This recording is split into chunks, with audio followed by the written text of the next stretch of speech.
नमस्कार दोस्तों, मैं आपकी स्टोरी टेलर हूँ डॉक्टर श्रद्धा शाहने। हर हफ्ते सुनो एक कहानी श्रृंखला में आज आपको अमरकांत द्वारा लिखित कहानी दोपहर का भोजन सुना रही हूँ। इस कहानी में यह बताया गया है कि जब घर के मालिक की नौकरी छूट जाती है तब आर्थिक तंगी को किस प्रकार गृह लक्ष्मी छुपाती है तथा अपने सभी बच्चों को भरपेट भोजन कराते हुए अपने पेट को आधा ही भरती है। यदि आपको यह कहानी सुनने में अच्छी लगे तो ज़रूर किसी पास की लाइब्रेरी में जाकर इसे पढ़ने का प्रयास कीजिएगा। और आपसे यह भी निवेदन है कि मेरे चैनल को अधिक से अधिक सब्सक्राइब करें, कहानियों को अपने मित्रों को अधिक से अधिक शेयर करें और कहानी के अच्छे या बुरा लगने पर रिव्यूज़ कमेंट बॉक्स में ज़रूर डालें। सिद्धेश्वरी ने खाना बनाने के बाद चूल्हे को बुझा दिया और दोनों घुटनों के बीच सिर रखकर शायद पैर की उंगलियां या ज़मीन पर चलते चींटे चींटियों को देखने लगी। अचानक उसे मालूम हुआ कि बहुत देर से उसे प्यास नहीं लगी है। वह मतवाले की तरह उठी और गगरे से लोटा भर पानी लेकर गट चढ़ा गई। खाली पानी उसके कलेजे में लग गया और वह हाय राम कहकर वही ज़मीन पर लेट गई। आधे घंटे तक वही उसी तरह पड़ी रहने के बाद उसके जी में जी आया।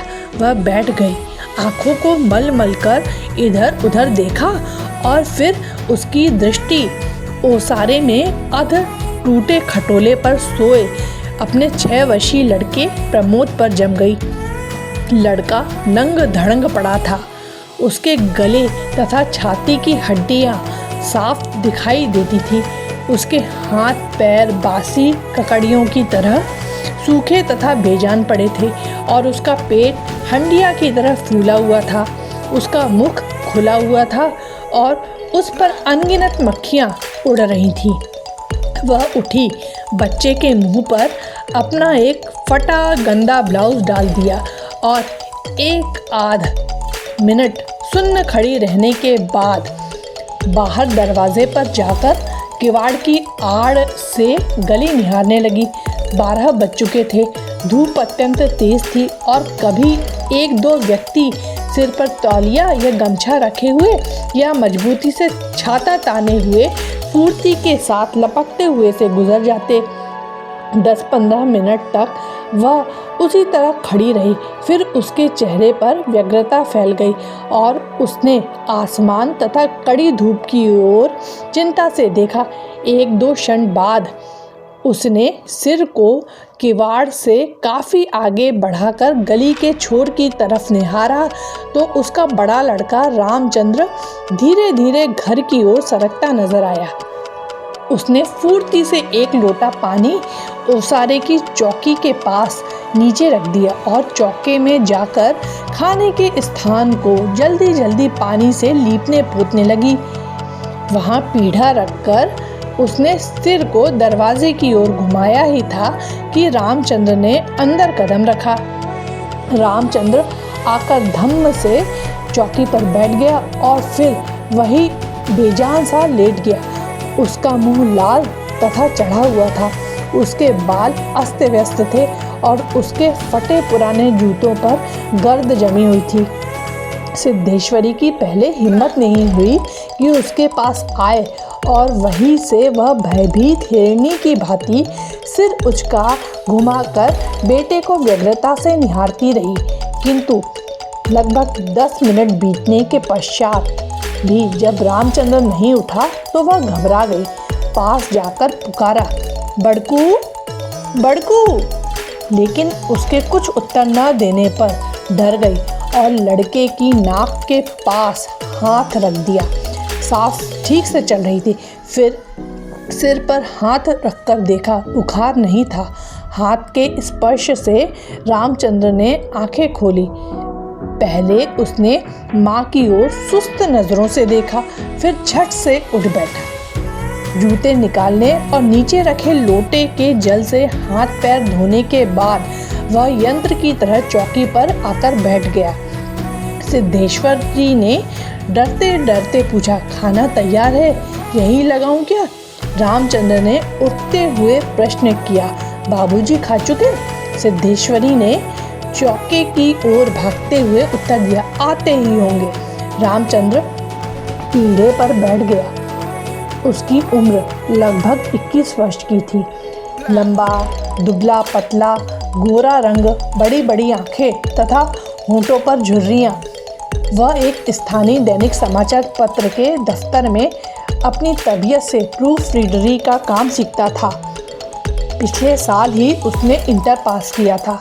सिद्धेश्वरी ने खाने की थाली सामने लाकर रख दी और पास ही बैठकर पंखा करने लगी। रामचंद्र ने खाने की ओर दार्शनिक की भांति देखा। कुल 2 रोटियां, भर कटोरा पनियाई दाल और चने की तली तरकारी। रामचंद्र ने रोटी के प्रथम टुकड़े को निगलते हुए पूछा, मोहन कहाँ है? बड़ी कड़ी धूप हो रही है। मोहन सिद्धेश्वरी का मंझला लड़का था। उम्र 18 वर्ष थी और वह इस साल हाई स्कूल का प्राइवेट इम्तिहान देने की तैयारी कर रहा था।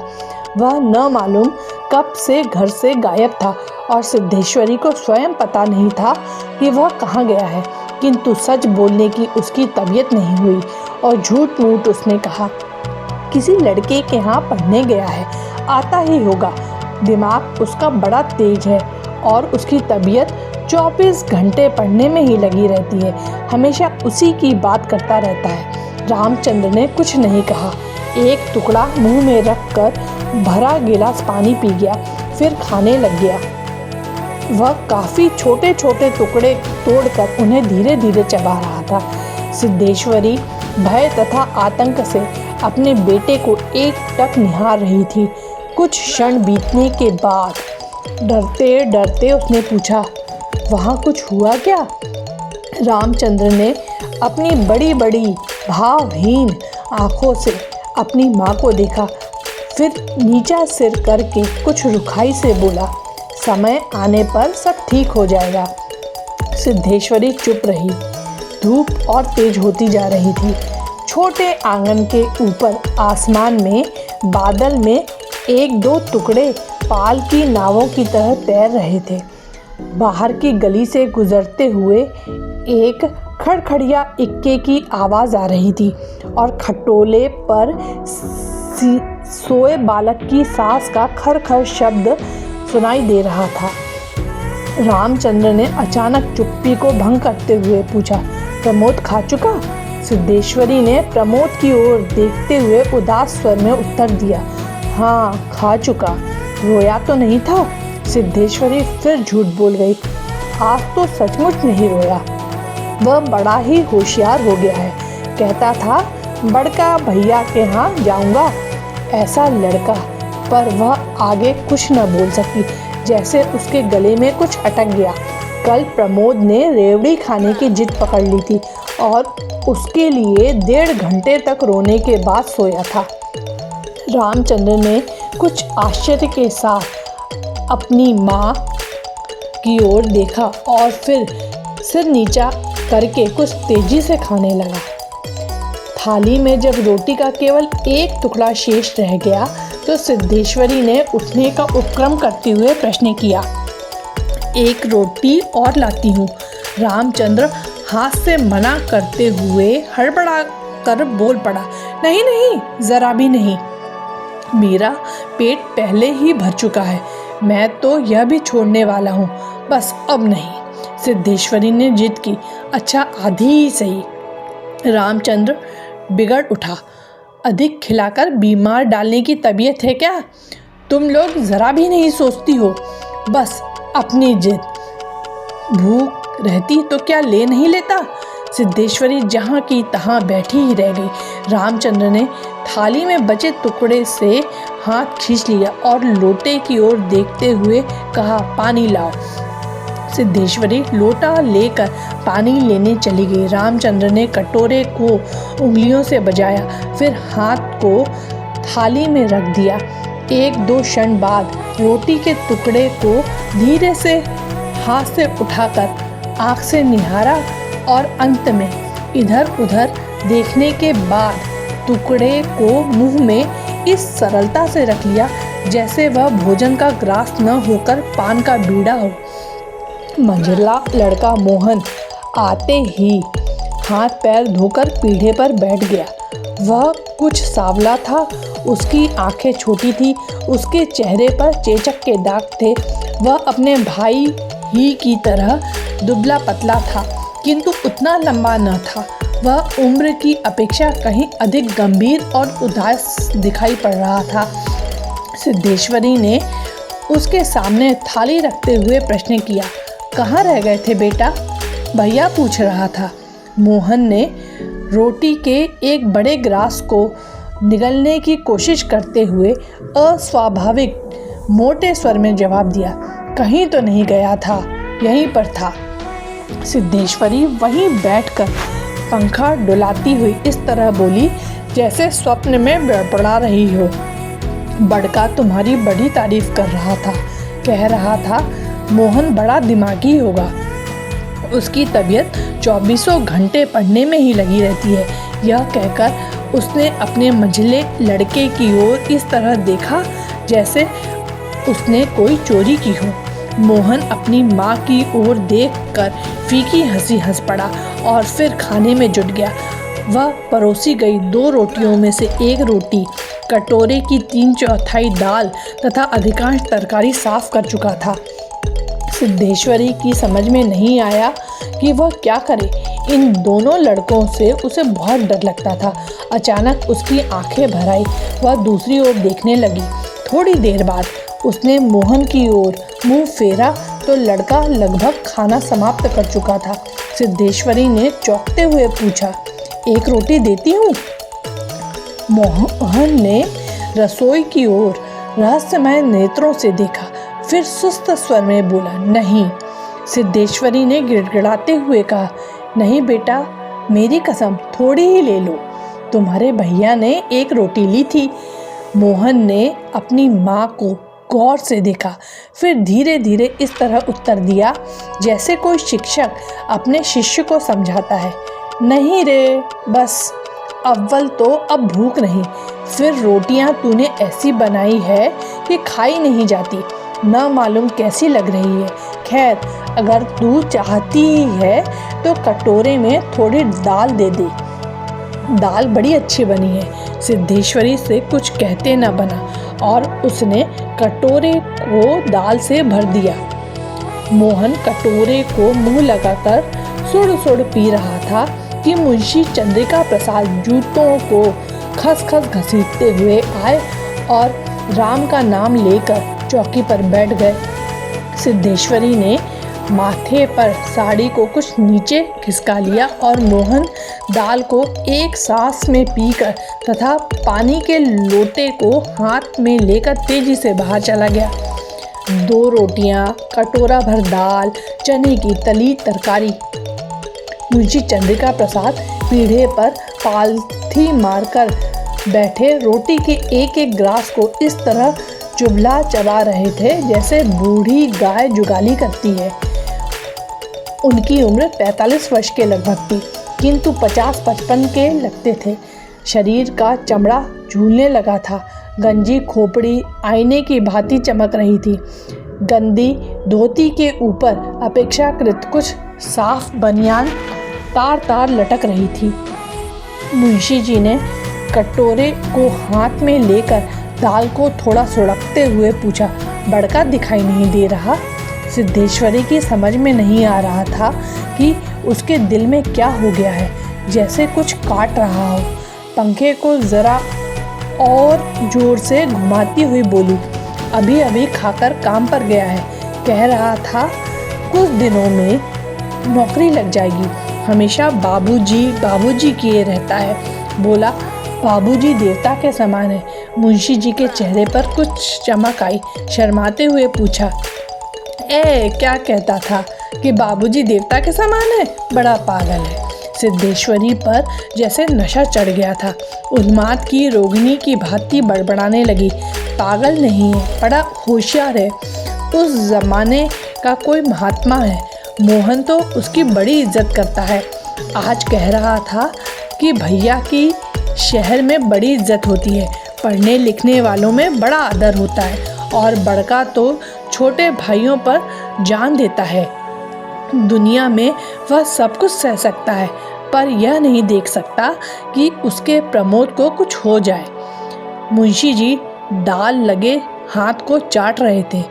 उन्होंने सामने की ताक की ओर देखते हुए हंसकर कहा, बड़का का दिमाग तो खैर काफ़ी तेज है, वैसे लड़कपन में नटखट भी था, हमेशा खेल कूद में लगा रहता था, लेकिन यह भी बात थी कि जो सबक मैं उसे याद करने को देता था उसे बर्राक रखता था। असल तो यह कि तीनों लड़के काफ़ी होशियार हैं, प्रमोद को कम समझती हो। यह कहकर वह अचानक जोर से उठ हंस पड़े। मुंशी जी 1.5 रोटी खा चुकने के बाद एक गिलास से युद्ध कर रहे थे। कठिनाई होने पर एक गिलास पानी चढ़ा गए, फिर खर्र खर्र खास कर खाने लगे। फिर चुप्पी छा गई। दूर से किसी आटे की चक्की की पुक पुक आवाज़ सुनाई दे रही थी और पास की नीम के पेड़ पर बैठा कोई पंडूक लगातार बोल रहा था। सिद्धेश्वरी की समझ में नहीं आ रहा था कि क्या कहे।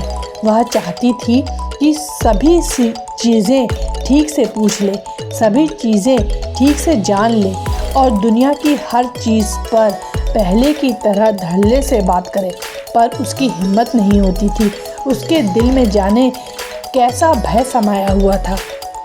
अब मुंशी जी इस तरह चुपचाप दुबके हुए खा रहे थे जैसे पिछले 2 दिनों से मौन व्रत धारण कर रखा हो और उसको कहीं जाकर आज शाम को तोड़ने वाले हों। सिद्धेश्वरी से जैसे नहीं रहा गया, बोली, मालूम होता है अब बारिश नहीं होगी। मुंशी जी ने एक क्षण के लिए इधर उधर देखा, फिर निर्विकार स्वर में राय दी, मक्खियाँ बहुत हो गई हैं। सिद्धेश्वरी ने उत्सुकता प्रकट की, फूफा जी बीमार हैं, कोई समाचार नहीं आया? मुंशी जी ने चने के दानों की ओर इस दिलचस्पी से दृष्टिपात किया जैसे उनसे बातचीत करने वाले हों। फिर सूचना दी, गंगाशरण बाबू की लड़की की शादी तय हो गई है, लड़का MA पास है। सिद्धेश्वरी हठात चुप हो गई। मुंशी जी भी आगे कुछ नहीं बोले। उनका खाना समाप्त हो गया था और वे थाली में बचे खुचे दानों को बंदर की तरह बीन रहे थे। सिद्धेश्वरी ने पूछा, बड़का की कसम 1 रोटी देती हूँ, अभी बहुत सी है। मुंशी जी ने पत्नी की ओर अपराधी के समान तथा रसोई की ओर कनखी से देखा। तत्पश्चात किसी छठे उस्ताद की भांति बोले, रोटी रहने दो, पेट काफ़ी भर चुका है। अन्न और नमकीन चीज़ों से तबीयत ऊब भी गई है। तुमने व्यर्थ में कसम धरा दिए। खैर, कसम रखने के लिए ले रहा हूँ, गुड़ होगा क्या? सिद्धेश्वरी ने बताया कि हंडिया में थोड़ा सा गुड़ है। मुंशी जी ने उत्साह के साथ कहा, तो थोड़े गुड़ का ठंडा रस बनाओ, पीऊँगा। तुम्हारी कसम भी रह जाएगी, जायका भी बदल जाएगा, साथ ही साथ हाजमा भी दुरुस्त होगा। हाँ, रोटी खाते खाते नाक में दम आ गया है। यह कहकर वे ठाका मारकर हंस पड़े। मुंशी जी के निपटने के पश्चात सिद्धेश्वरी उनकी जूठी थाली लेकर चौके की ज़मीन पर बैठ गई। बटलोई की दाल को कटोरे में उड़ेल लिया, पर वह पूरा भरा नहीं। छिपुली में थोड़ी सी चने की तरकारी बची थी, उसे पास खींच लिया। रोटियों की थाली को भी उसने पास खींच लिया। उसमें केवल 1 रोटी बची थी, मोटी, भद्दी और जली।